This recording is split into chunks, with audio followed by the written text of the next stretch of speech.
हम काफी देर तक खामोश बैठे रहे। मैं अपने ख्यालात में गुम था, लेकिन टोबो ना जाने क्या सोच रहा था। टोबो। Yes master. क्या सोच रहे हो? कुछ नहीं। फिर भी बस मैं सोच रहा था कि तुम वाइट के पीछे क्यों पड़ गए हो। वो हमारा क्या बिगाड़ सकता है मास्टर? बस टोबो, मैं उसे जिंदा नहीं छोड़ना चाहता। मैं नहीं चाहता कि वो किसी सीधे साधे शख्स के लिए खतरा बन जाए। यही मैं सोच रहा था बॉस, और कुछ नहीं। टोबो, तुम्हारे साथी तुम्हें तलाश नहीं करेंगे। करेंगे शायद, लेकिन कौन किसी का साथी है? बिलाखिर वो अपने अपने कामों में मसरूफ हो जाएंगे। और ना जाने क्यों टोबो के इस जवाब से मेरे दिल में खूब सी उठी और जहन में सन्नाटा फैल गया। हाँ टोबो। क्या हुआ मास्टर? कुछ नहीं। फिर भी तुम्हारे जवाब पर गौर कर रहा था। वाकई इंसान के पास भूलने का फन मौजूद है। अगर वो भूलने का आदी ना हो तो कितनी यादें उसके दिल का नासूर बन जाए। भूल जाना ही अच्छा होता है मास्टर। तुमने कभी मोहब्बत किया टोबो? किसी लड़की से नहीं मास्टर, बाकी सब ठीक है। टोबो ने कुछ इस अंदाज से कहा कि सोचने का अंदाज बदल गया और मेरे होठों पर मुस्कुराहट फैल गई। क्यों? लड़की से क्यों नहीं? वो मोहब्बत के जवाब में देती है क्या है मास्टर? सिर्फ चंद अदद बच्चे और उम्र भर की मुसीबत से तो बेहतर है कि इंसान आज़ाद रहे और अपने हम जिनसे प्यार करे। बड़ा अजीब फलसफा है तुम्हारा टोबो। जैसा भी है मास्टर, मैं इस पर कायम हूँ। मास्टर, क्या यही सवाल मैं तुमसे पूछ सकता हूँ? ओह, तुमने मेरी फितरत से क्या अंदाजा लगाया टोबो? बात सिर्फ यही नहीं है बस कि तुम अच्छे निशानाबाज हो, अच्छी गुफ्तगू करते हो, दोस्तों से अच्छी तरह पेश आते हो, बल्कि टोबो तुम्हारा गुलाम तुम्हारे कुछ और औसाफ से भी वाकिफ है। मसलन तुम बेहद शरीफ इंसान हो, तुम कभी औरत को धोखा नहीं देते। हाँ टोबो, धोखा देना अच्छी बात नहीं है। टोबो खामोश हो गया। मैं भी ख्यालों में गुम हो गया था। मैंने किसी लड़की को धोखा नहीं दिया था। बात जुलेखा से शुरू हुई थी। मैंने जुलेखा से कभी इस अंदाज में बात नहीं की थी कि वो मेरे बारे में किसी गलतफहमी का शिकार हो जाती। जुलेखा के बाद कहकशा, और कहकशा के तस्वुर से मेरे दिल में एक दर्द जाग उठा। इलाही, मैंने तो उसके बारे में उस मुकद्दस जज्बे का इजहार किया था। मैंने बड़े प्यार से बहन कहा था। फिर उसका तस्वुर धड़कनों में तब्दील क्यों हो जाता है? वो कौन सी दुआ थी जिसने दिल की दुनिया ही बदल दी? और अब जबकि मैं उससे इतना दूर हो गया हूँ, अब वो मेरे तस्वुर में क्यों आबाद है? लेकिन रहा धोखे का सवाल, तो मैंने कभी कहकशा को धोखा नहीं दिया था। नूरजहां जैसी कोमल लड़की को भी मैंने गलतफहमी का शिकार नहीं बनाया। हालांकि मैं कोई बुरा इंसान होता तो नूरजहां गलत रास्ते पर आसानी से लग सकती थी। बहरहाल मेरे ज़मीर पर कोई ऐसा दाग नहीं था जो मुझे बेचैन करता। ख्यालात की रेल चलती रही। फिर मुझे टोबो याद आया। मैंने चौंक कर उसकी तरफ देखा तो वो साकित था, शायद सो चुका था। टोबो, मैंने आवाज़ दी लेकिन जवाब नहीं मिला। तब मैंने भी गहरी सांस लेकर करवट बदल ली और ख्यालात से पीछे छुड़ाने की कोशिश करने लगा। नींद की देवी मुझ पर मेहरबान हो गई और हम दोनों जंगली दरिंदों और ज़मीन पर रेंगने वाले, दरख्तों पर बसने वाले हशरातुल अर्ज़ को भूलकर नींद की आगोश में हिचकोले लेने लगे। फिर सूरज की किरणों ने आंखों में गुदगुदी की और हम जाग गए। टोबो गहरी सांस लेकर उठ बैठा। उसने चारों तरफ का माहौल देखा और मुस्कुराकर बोला, वेरी गुड मास्टर, हमने तो इस जगह को कोठी का बेडरूम समझ लिया था। वाकई यार, बड़ी गहरी नींद आई। रात को भी एक बार आंख न खुल सकी। अपनी भी यही कैफियत थी मास्टर। लेकिन बहरहाल ये बड़ा खौफनाक था टोबो। क्यों मास्टर? जंगल दरिंदों से भरा हुआ है और ना जाने रात को कौन कौन से कीड़े मकोड़े हमसे मुलाकात करने आए होंगे और मायूस होकर चले गए होंगे। दरिंदे इंसानों से बेहतर होते हैं मास्टर। उन्होंने हमारी नींद का एहतराम किया। शायद तुम ठीक कह रहे हो। आप क्या प्रोग्राम है मास्टर? नाश्ता। ओह हाँ, क्या पसंद करोगे तुम मास्टर? भाई जो कुछ भी हो। जाहिर है शिकार तो कर नहीं सकते। क्यों? अरे फायर की आवाज़ से वाइट होशियार हो जाएगा। तुम्हारा गुलाम उसे होशियार नहीं होने देगा, टोबो ने कहा। फिर उसने अपने कोट के अंदरूनी हिस्से को खोलकर मेरे सामने कर दिया। उसमें इलास्टिक के हुक से एक मखसूस अंदाज की लंबी लंबी छुरियां से लटकी हुई थी। ये क्या है? टोबो का खुफिया हथियार, उसने जवाब दिया और फिर छलांग लगाकर एक तरफ दौड़ गया। मैं उसे देखता रह गया। उस हथियार से शिकार मेरी समझ में नहीं आया, लेकिन फिर मैंने टोबो को थोड़े ही फासले पर रुकते देखा। शायद कुदरत ही की तरफ से नाश्ते का बंदोबस्त हुआ था। वो हिरन का एक बच्चा था जो ना जाने किस तरफ से निकल आया था। टोबो की निगाह उस पर पड़ गई। दूसरे लम्हे उसके हाथ में छुरी नजर आई, लेकिन हिरन ने उसकी आहट महसूस कर ली। चनाचा दूसरे ही लम्हे उसने जस्त लगाई और उसी वक्त टोबो के हाथ से छुरी एक तेज सनसनाहट के साथ निकली। हिरन के बच्चे ने कलाबाजी खाई और मैं हैरान रह गया। टोबो ने उसके अगले पांव को निशाना बनाया था और फिर आन की आन में टोबो उसके सर पर पहुंच गया। उसने हिरन की गर्दन काट दी और फिर उसे लटकाए हुए वापस चल पड़ा। चंद ही लम्हों बाद वो मेरे पास पहुंच गया था। नाश्ता जैसे हमारा इंतजार कर रहा था मास्टर। तुम्हारा हथियार तो खूब है टोबो। तो वो ऐसे चुटकुलों का माहिर है, जैमर का इस्तेमाल पूरे कबीले में मुझसे बेहतर कोई नहीं कर सकता। ओह अच्छा, हाँ मास्टर, मुझे भी सिखा दो। ज़रूर मास्टर, तुमसे बढ़कर कोई चीज़ है भला मेरे लिए? मोहब्बत है तुम्हारी टोबो। टोबो ने हिरन साफ करके खुश्क लकड़ियां जमा की और फिर वो हिरन को भूनने लगा। थोड़ी देर के बाद हम नाश्ता कर रहे थे। नाश्ते से फारिग होकर हमने सफ़र की तैयारियां की और चल पड़े। टोबो किसी शिकारी कुत्ते की तरह वाइट की वो सूंघ रहा था और मैंने अफ्रीका के उस अनोखे इंसान की बेपनाह सलाहियतों का दिल ही दिल में एतराफ़ किया। बिलाशुबा ऐसे निशानात मिल रहे थे जिनसे अंदाज़ा होता था कि वाइट हमारे आगे सफ़र कर रहा है। रात हुई, फिर दिन निकल आया। वाइट हमें नज़र नहीं आया था, लेकिन जगह जगह ऐसे निशानात ज़रूर मिल रहे थे कि उनसे उसकी मौजूदगी का पता चलता था। टोबो की सलाहियतों से हम उन्हें गुम नहीं कर पाए थे। उसी शाम टोबो ने शिकार तैयार करते हुए कहा, तुम्हारा क्या ख्याल है मास्टर, क्या वाइट को हमारे ताक़ुब का इल्म है? मैं अंदाज़ा नहीं लगा सका टोबो। मेरा ख्याल है कि नहीं है। किस बुनियाद पर कह रहे हो तुम? सीधी सी बात है मास्टर, अगर वो इल्म रखता तो ऐसे निशानात न छोड़ता जिनकी मदद से हम उसके पीछे चलते रहते। बात वाकई सीधी कही थी उसने। अगर वो एक से ज़्यादा होते तो हम ये सोच भी सकते थे कि वो हमें भटकाने और गलत रास्ते पर डालने की कोशिश कर रहे हैं। हाँ, वो तरह ऐसा नहीं कर सकता। लेकिन एक बात वाकई समझ नहीं आती मास्टर। वो क्या? वो किन लाइनों पर चल रहा है? क्या मतलब ये कि क्या उसके पास कोई नक्शा है, और अगर नक्शा नहीं है तो वो उस रास्ते पर इस उम्मीद के तहत बढ़ रहा है। तुम्हारे ख्याल में रास्ता किस तरफ जाता है टोबो? नैतिका की तरफ। टोबो के जवाब ने मेरे जहन में सनसनी पैदा कर दी। मैंने हैरत से उसकी तरफ देखा। क्या ये मुमकिन है टोबो? हाँ मास्टर, पर कैसे? अफ्रीका की भूल भुलैया मास्टर, और जो अफ्रीकी नहीं है वो बाज़ औक़ात इन भूल भुलैयों में ऐसे फंसते हैं कि फिर निकलने की एक ही सूरत रह जाती है। वो क्या? सिर्फ ये कि वो अपना बदन वहीं छोड़ जाएं और रूह को लेकर अफ्रीका से निकल जाएं। बदन को तो वहीं गलना सड़ना होता है, जिंदा वापसी किसी तरह मुमकिन नहीं। ओह, इसका मतलब है कि तुम उस रास्ते से भी वाकिफ हो? हाँ बॉस, हम तो इन इलाकों के कीड़े हैं। तो क्या ये रास्ता भी आसानी से नैतिका पहुंचा देगा? आसानी से? हाँ, क्यों? नैतिका वाले अपने कैदियों को जो फरार होने की कोशिश करते हैं इस रास्ते से बखूबी फरार की इजाज़त दे देते हैं, क्योंकि इधर से फरार होने वालों के लिए ज़िंदगी की कोई राह नहीं है। ओह, आखिर क्यों?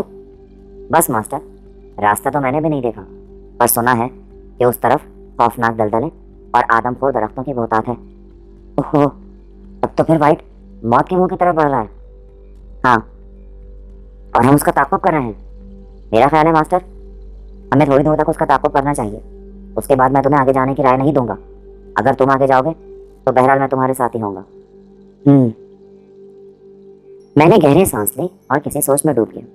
थोड़ी देर के बाद मैंने गर्दन उठाई और टोबो की तरफ देखने लगा। मेरा ख्याल है टोबो, हमें वाइट को पकड़ने के लिए खुसूसी इंतजामात करने चाहिए। अगर तुम्हारी समझ में कोई तरकीब आई है मास्टर तो बताओ मुझे। मुमकिन है कि वाइट को हमारे ताक़ुब का इल्म हो। फर्ज करो है, क्योंकि वो मुसल्ला नहीं है इसीलिए हमारे करीब आने से डरता है। वैसे उसे मालूम है कि हम दिन में उसका ताक़ुब करते हैं और रात में क़याम करते हैं। हाँ बॉस, तो फिर रात में वो भी क़याम करता होगा। हाँ यकीनन, आसमान साफ़ है, चांद भी ज़रूर निकलेगा। तो फिर क्यों ना हम इस चांदनी से फ़ायदा उठाएं? मैं समझा नहीं मास्टर। हम रात में उसे तलाश करें। ओह, टोबो के चेहरे पर एक लम्हे के लिए अजीब से तासुरात उभर आए। क्यों, तुम्हें कोई एतराज़ है क्या? अगर एतराज़ है तो साफ साफ बता दो। तुम बहरहाल मेरे दोस्त हो और तुम्हारी कोई भी राय गलत नहीं होगी। लेकिन टोबो मेरी शक्ल देखता रहा। अहमक आदमी, आखिर बात क्या है? मैं दूसरी बात सोच रहा हूँ मास्टर। क्या? यही कि तुम्हारे अंदर ऐसी कोई पोशीदा कशिश ज़रूर थी जो हमारे दिल तुम्हारी तरफ खींचे। इस वक्त इस बकवास का क्या मतलब? तुम धुन के पक्के हो मास्टर। शिकार को उस वक्त तक नहीं छोड़ते जब तक उसका खून ना पी लो। तुम गैर मामूली इंसान हो और किसी गैर मामूली इंसान पर बखुशी जान दी जा सकती है। अच्छा, मेरी बात का जवाब दो। जवाब क्या मास्टर? इब्तिदा करो। यानी तुम तैयार हो? तैयार ना होने का क्या सवाल, मैं दिलो जान से तैयार हूँ। वेरी गुड, तब आज ही, उस वक्त जब चांद निकल आएगा। Okay boss. फिर जब काफ़ी देर बाद चांद ने सर उभारा तो हम उठ खड़े हुए। टोबो के चेहरे पर अनोखी चमक आ रही थी। चांदनी ने सहराए आज़म का जो रूप पेश किया था वहाँ से दुनिया का कोई कमज़ोर दिल इंसान उस वक्त इसे देख लेता तो उसे चांदनी से हमेशा के लिए वहशत हो जाती। चारों तरफ भयानक फैले हुए दरख्त थे। रात के शिकारी निकल पड़े थे और अपना शिकार हासिल कर रहे थे। ये मुख्तलिफ किस्म के हशरातुल अर्ज़ थे जिनमें सांप भी शामिल थे। आम हालात में अगर हम सांप देख लेते तो उस वक्त तक सुकून से नहीं बैठते जब तक उससे किसी भी तरह निजात हासिल ना कर लें। लेकिन उस वक्त सांप मेरे लिए बेहकीकत था। मुख्तलिफ किस्म के सांप हमारे सामने से गुजर जाते और हम उनकी तरफ तवज्जो नहीं देते थे। हाँ, बाज़ सांपों के सामने टोबो का तजुर्बा काम आता।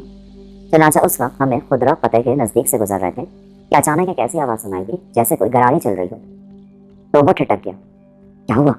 खामोश बस, बिल्कुल खामोश रहो, टोबो ने कहा और झुककर एक पत्थर उठा लिया। हिलना मत, अपनी जगह पर साकित रहो, टोबो फिर बोला और मैं साकित हो गया।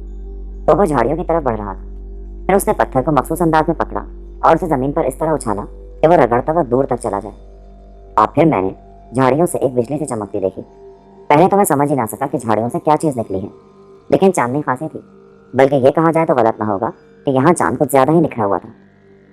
चांदनी में सफ़ेद रंग का खूबसूरत सांप नजर आया जिसकी पुष्ट पर एक स्याधारी थी। सांप पत्थर की तरफ लपका था और जो ही पत्थर रुका, सांप ने उस पर फन मारा। एक रोशनी से चमकी और मालूम हो गई। अगर मेरी आंखों ने धोखा नहीं खाया था तो पत्थर लोहे की तरह सुर्ख हुआ था और फिर ठंडा हो गया। मैं दम्बखुद रह गया। इतनी देर में टोबो हिले बगैर अपनी कोट की जेब से अपनी मखसूस छुरी निकाल चुका था।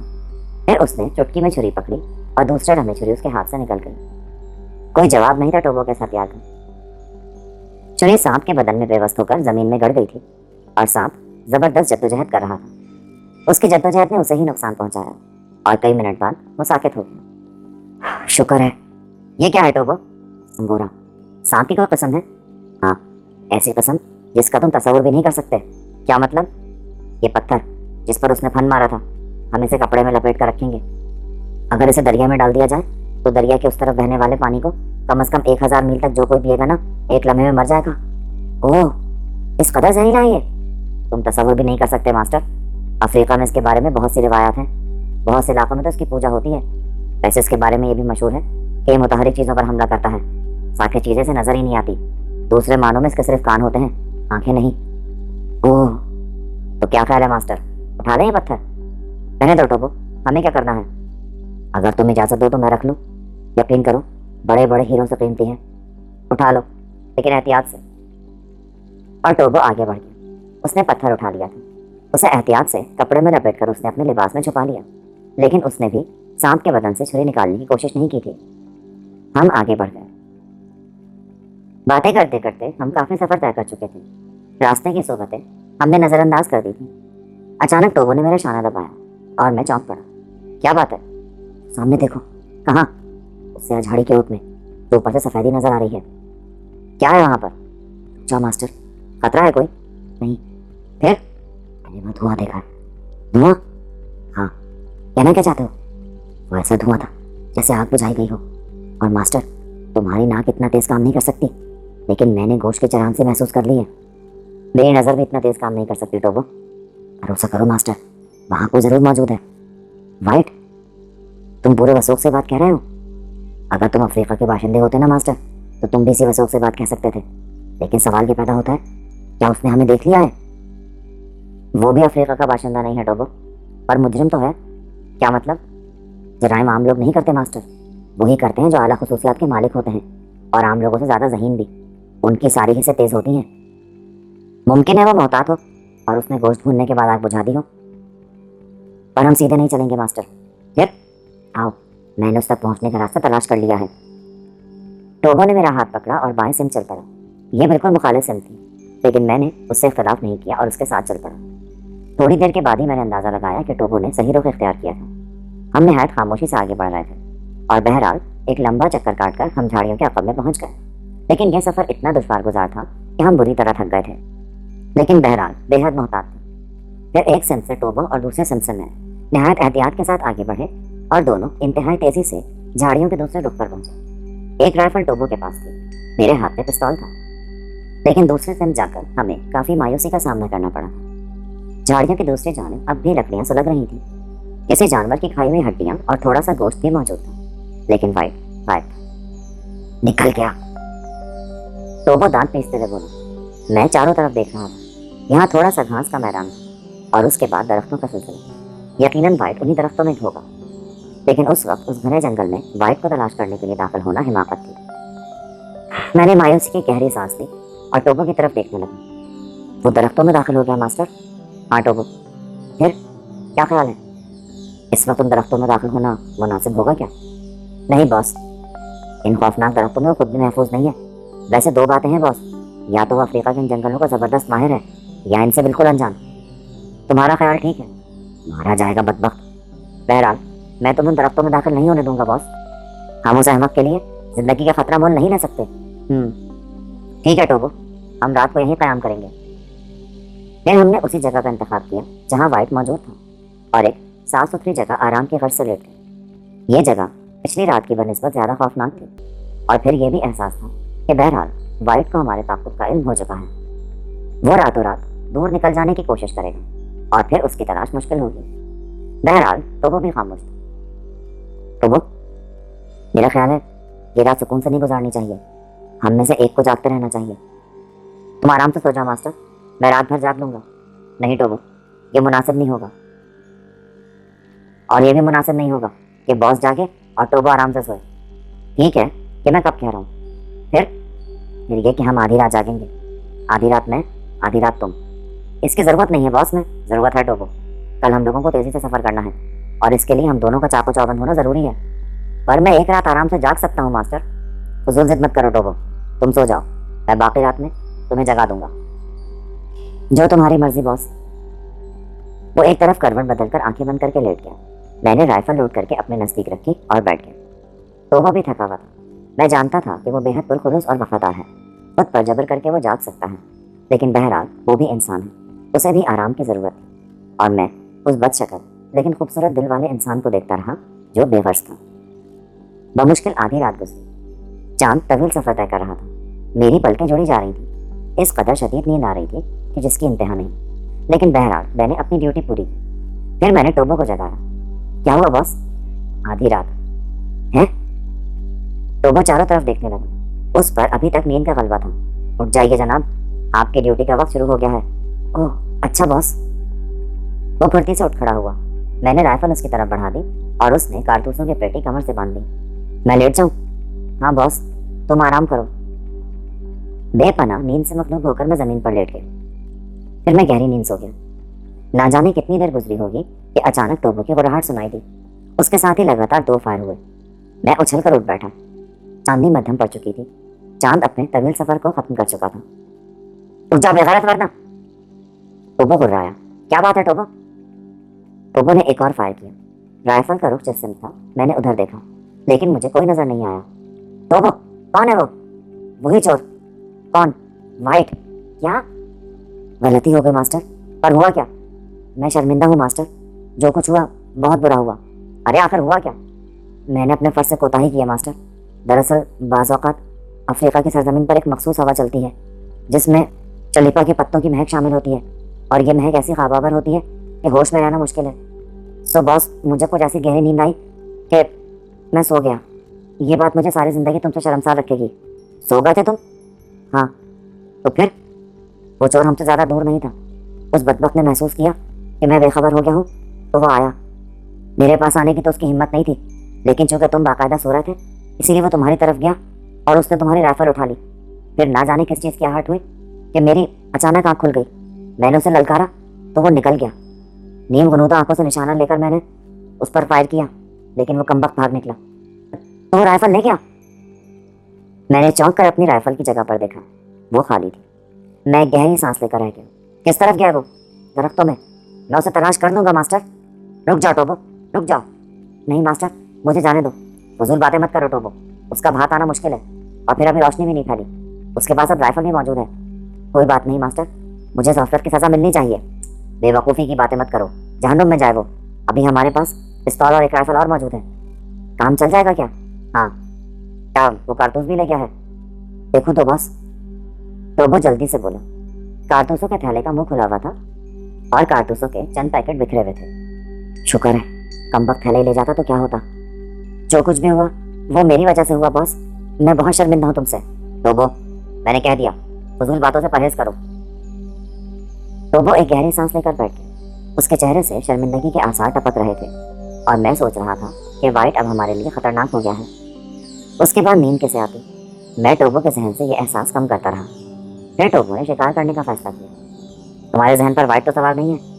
नहीं मास्टर, ऐसी कोई बात नहीं। सुनो टोबो, मेरी दरख्वास्त है, अपने तौर पर कुछ मत करना, मैंने किसी कदर सख्त लहजे में कहा, और टोबो चलते चलते रुक गया। उसने बड़ी बेबसी से मेरी तरफ देखा और फिर ठंडी सांस लेकर बोला, ओके बॉस।